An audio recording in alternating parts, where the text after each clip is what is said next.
Olá, participante, seja muito bem-vindo ao vídeo de hoje. Nele nós iremos apresentar os resultados referente ao mês de dezembro de 2024. Como de costume, nós gostamos de passar essa parte internacional primeiro. Então, aqui nos Estados Unidos, o Donald Trump já próximo de assumir como presidente, né? Ele vai assumir agora no dia 20 de janeiro, mas ele já vem intensificando alguns comentários, algumas ameaças aí de impor algumas tarifas contra alguns países. Isso vem trazendo volatilidade no mercado, né? A taxa de juros americana ela reduziu 0,25 base points, conforme esperado já pelos analistas de mercado, né? Na Europa, na zona do euro, também houve uma redução na taxa de juros aí de 0,25 base points, né? Também já era esperado pelo mercado. E a China, a atividade econômica ela permanece fraca, né? A gente sabe que a China nos últimos anos aí, ela cresceu mais de 6%, né? E esse ano deve crescer abaixo disso ali próximo da meta, né, de 5%. E isso não deixa de ser algo a preocupar principalmente aqui no Brasil, que o Brasil é um dos principais aí exportadores para a China. Eu trouxe um gráfico aqui agora do PMI. O PMI ele mede a temperatura das economias como um todo. Então, o PMI ele estando acima de 50%, acima de 50, na verdade, quer dizer que a economia ela está aquecida, né? Abaixo disso, ela está uma economia em mais contração, vamos dizer assim. Então, o que que a gente observa aqui? Os Estados Unidos, né, que é essa linha azul, a gente observa que a economia ela vem aquecendo aqui nos últimos meses, né? Na verdade, todos esses aqui, ó, a Europa, né? No caso aqui, Estados Unidos, aqui é a Inglaterra, né? Zona do euro e o Japão. A gente observa que todos estão acima de 50 aqui, né? Se eu não me engano, que a zona do euro está um pouquinho abaixo de 50, mas ela apresenta uma crescente. Isso é positivo para os mercados que demonstram uma confiança, né, nos indicadores econômicos, né? Se o país ele está em crescimento, quer dizer que está confiante na economia. Outro ponto que é importante a gente trazer é o S&P 500. Ele vem batendo aí topo histórico, né, recordes históricos. Então a gente observa que a bolsa ela fechou o ano em 5.942 pontos, a bolsa americana, que é o S&P. Chegou a bater mais de 6 mil pontos aqui, que foi o topo histórico, né? Então, isso é muito importante, que a gente observa que os países lá fora, principalmente os Estados Unidos, vêm num crescimento forte, né? Olha o tanto que cresceu aqui só em 2020, só em 2024, né? Saindo aqui de 4.500 pontos, mais ou menos 5 mil pontos, para praticamente 6 mil pontos, né? Então, é um crescimento considerável na Bolsa Americana, né? Outro ponto importante aqui são os títulos públicos americanos, né? A gente observa aqui que os títulos públicos eles estão próximos aqui entre 4,76. O que que significa isso? Se eu comprar um título de um ano lá nos Estados Unidos, né, um ano seria esse aqui, o título público ele me pagaria aí 4,27%, né? Que é uma taxa de juros boa, considerada boa para o cenário americano, porque o cenário americano pode ser considerado aí o menor risco do mundo, né? É, qual a probabilidade, por exemplo, dos Estados Unidos não cumprir o pagamento de um título americano? Então, é muito baixo. Então, 4,27 é uma taxa razoável, uma taxa muito boa. Por isso, alguns investidores preferem retirar dinheiro dos países emergentes, como o Brasil, por exemplo, e alocar em países com mais segurança, né, vamos dizer assim, né, que está pagando aí uma taxa considerável, uma taxa de 4,27. Que passando para o cenário local, a gente observa que o Brasil está na contramão, né, dos países, principalmente dos Estados Unidos, né? A gente observa que lá nos Estados Unidos houve queda na taxa de juros, enquanto aqui no Brasil a gente teve uma alta, né, de 1% aqui na taxa de juros, né? E foi sinalizado mais duas altas da mesma magnitude, ou seja, a taxa de juros pode chegar aí a 14,25%. Alguns analistas falam até de 15% no ano de 2025, que é uma taxa de juros bastante alta, né? E isso prejudica, né, o país, porque as empresas deixam de investir, né? O pequeno empresário também deixa de fazer investimento, porque o juro fica alto, e aí acaba travando a economia de alguma forma, né? A inflação no mês foi de 0,52, né? O resultado de dezembro. Então, a gente fechou aí acima da meta, né? Não conseguimos bater a meta de inflação. Inclusive, o presidente do Banco Central vai ter que fazer uma carta explicando os motivos, né, dessa inflação ter ficado acima da meta, né? E a parte fiscal é a que mais preocupa, né? A gente observa aí que a comunicação do governo com o mercado, ela vem falhando, né? Eles apresentaram alguns pacotes fiscais, um pacote fiscal com algumas medidas que na cabeça do governo seria para amenizar aí essa volatilidade no mercado, mas teve efeito contrário. Teve a questão do PIX, teve a questão da isenção de imposto de renda para pessoas físicas até R$ 5.000, que o mercado entendeu ali como algo negativo, né? E o governo teve que voltar atrás em algumas medidas. Então, essa parte fiscal é a que mais preocupa o mercado atualmente, né? Que parece que o governo ele está um pouco aí sem credibilidade, vamos dizer, né, para apresentar esses pacotes. Aqui apresentando alguns indicadores, né, a gente observa aqui que a taxa de câmbio fechou o ano aqui em 6,18. O que está em vermelho é a projeção, tá? Porque a gente ainda não tem o dado, mas o que está preto aqui é porque a gente já tem o dado oficial. Então, o câmbio ele fechou em 6,18 no ano, tá? É, até o dia da gravação aqui do vídeo, a gente ainda não tinha inflação aqui de 4, então a previsão é de 4,70, IPCA, tá? O crescimento do PIB também a gente ainda não tem, 3,50, previsão para 2024, e a taxa de desemprego também a previsão é de 6,1, né? A gente observa aqui que para 2025, o importante aqui é que deve ocorrer ainda um aumento considerável na taxa de juros, né? A gente hoje está em 12,25, mas deve fechar, pelo menos a previsão, né, para fechar 2025 é em 15,50, né? Então, uma taxa muito alta e, consequentemente, isso freia o crescimento, né? Como eu falei, a taxa de juros alta vai fazer com que o empresário deixe de fazer investimentos, porque para fazer investimento ele precisa de financiamento e o financiamento está caro, está alto. Então, o Brasil deve crescer menos esse ano por conta principalmente dessa taxa de juros. Então, a previsão de crescimento é de 1,70, né, que é o PIB, né? A taxa de desemprego deve permanecer aqui 6,8 e IPCA, a previsão também é para permanecer em 4,6. Eu trouxe esse dado aqui, que é a variação do dólar nas últimas 4 semanas, para observar o quão volátil foi as últimas semanas, principalmente com as falas do Trump e também com as situações ocorridas internamente aqui, principalmente na parte fiscal.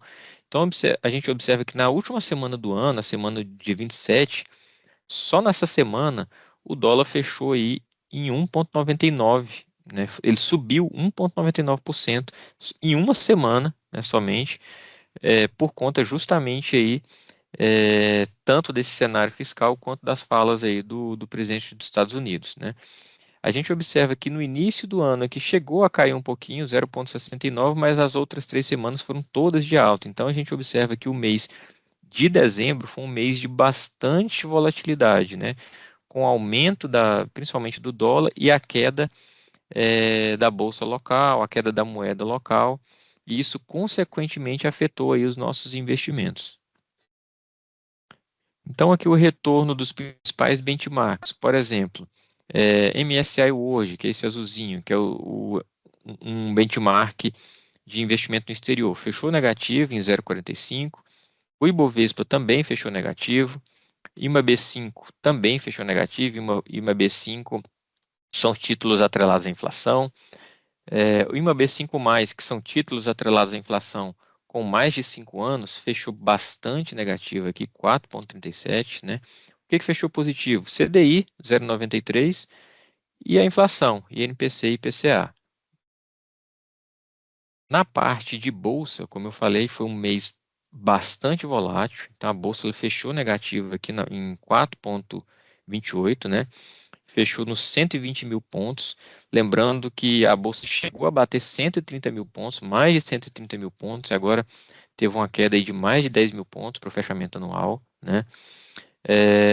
Em compensação, os investimentos no exterior eles no ano, né, eles vêm positivo, né, o S&P 500, por exemplo, aqui 23,31 positivo, enquanto a bolsa menos 10,36, né, é, então a gente observa, como eu falei no início do vídeo, o Brasil ele está meio que na contramão dos demais países aí que estão tendo crescimento, estão tendo redução na taxa de juros. O Brasil, apesar de ter crescimento no PIB, mas os investimentos na bolsa, por exemplo, a gente observa uma queda, né? A gente observa que o Banco Central ele vem aumentando taxa de juros, no contrário aí do que vem acontecendo no mundo. Então, a gente está num período diferente aí do que vem acontecendo no mundo. Então, o Ibovespa fechou no ano, né, aos 120.269 pontos e 31.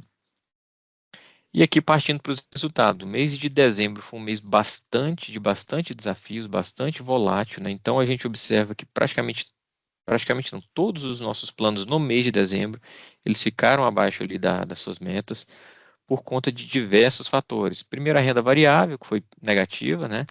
Segundo, o IMAB 5+, que são os títulos longos, né? Que são os títulos atrelados à inflação.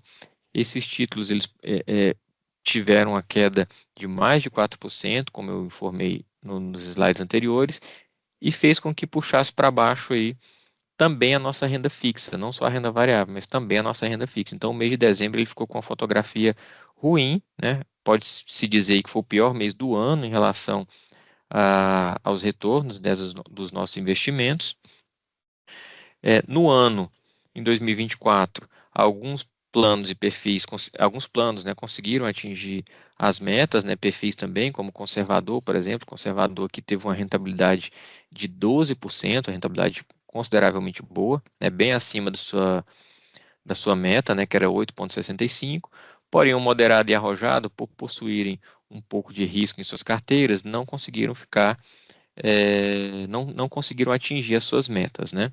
Da mesma forma que a gente observa que o CV Piauí ficou um pouco abaixo também por ter um pouco mais de renda variável e por também ter exposição em títulos de renda fixa com mais de 5 anos, e aí, consequentemente, também trouxe para baixo no mês de dezembro e puxou também no ano aqui de 2024. Em 24 meses, a gente observa que todos os planos e perfis eles estão acima das suas metas aí estipuladas, né? É, também por conta dos meses anteriores, né, principalmente final do ano passado, que foi bem positivo. 36 meses da mesma forma. E aqui partindo para a rentabilidade por segmento, né, o que a gente consegue observar? A renda variável, mais uma vez, no mês ela puxou para baixo, menos 3,50, por tudo que já foi explicado aqui no vídeo, né? Então foi dos segmentos que mais prejudicou, né? A renda fixa ela não foi tão positiva o suficiente para segurar a renda variável, então a gente observa que em alguns planos a renda fixa foi até negativa, né, por conta da marcação a mercado. Os planos de Goiás, por exemplo, também, o plano CV também teve aqui a renda fixa negativa, então acabou puxando um pouquinho para baixo. O BD foi positivo, a renda fixa, mas teve também a parte de renda variável que foi negativa, né? E os perfis aqui, o moderado, arrojado e o conservador ficou um pouquinho abaixo da meta esse mês, mas no ano ele fechou bem, né? Já o moderado e o arrojado, o que puxou para baixo aqui foi tanto a renda fixa quanto a renda variável no mês, por conta também do que já foi falado nos slides anteriores, né? E a atribuição de performance no ano, o que contribuiu para fechar o ano com essa rentabilidade, cada plano, né? Então a gente observa que nos planos BDs aqui, CELPA-P e CELPA-R, basicamente é a renda fixa, né? A contribuição principal, né? Equatorial BD teve uma contribuição aqui negativa da renda variável, mas a principal contribuição é da renda fixa. CD Alagoas também, né? Teve uma contribuição negativa da renda variável, mas a renda fixa conseguiu segurar bem. BD Piauí também a renda fixa segurou bem. O CV Piauí, a renda fixa, ela foi a rentabilidade foi um pouco menor que a dos demais planos. Por quê? Porque o CV Piauí até então nós não podíamos marcar 100% dos títulos na curva, né? Os títulos eles tinham a marcação a mercado e como o mercado está bastante volátil, ele acabou sofrendo. Mas a partir de dezembro, aí, de janeiro, né, de 25, saiu uma nova legislação que permite essa marcação dos títulos dos planos CVs na curva, e a gente deve fazer essa marcação e reduzir essa volatilidade desse plano aqui, fazendo com que ele se pareça mais aqui com o plano BD. O BD Goiás, a renda fixa foi bem também, o que puxou um pouquinho para baixo foi a renda variável, CV Goiás da mesma forma, né? E o moderado e arrojado, a gente observa que o que puxou para baixo no ano foi a renda variável, todos os demais segmentos foram positivos, só a renda variável puxou para baixo. O destaque é que a renda fixa não foi tão boa o suficiente quanto nos demais planos, também pela questão da marcação a mercado, que a gente vai gravar um vídeo explicando aí o que que é essa marcação a mercado, qual que é a diferença da marcação de um título marcado a mercado para um título marcado na curva, que aí fica mais fácil para o participante entender essa diferença de um plano BD para um plano CD. Sobre as alocações, não fizemos nenhuma alteração, então aqui o Semar BD 90%, 99% renda fixa, Equatorial BD também, Celpap e Celpa-R também 98% renda fixa. Os planos de Alagoas já tem um pouquinho mais de diversificação, tem um pouco de renda variável, né? A gente deve reduzir essa renda variável, principalmente nos planos BDs agora em 2025, né? BD Piauí, da mesma forma, tem um pouquinho de diversificação, renda variável, investimento estruturado, né? BD Goiás também já mais diversificado, com investimento estruturado, imobiliário, investimentos no exterior também, que foi uma classe bastante importante para o lado positivo, né? Então a gente observa aqui que o investimento no exterior, no caso do CV Goiás, representa aqui 3,80%, ele segurou bastante a rentabilidade desse perfil, desse plano, né? E aqui os perfis, o CD moderado e o arrojado.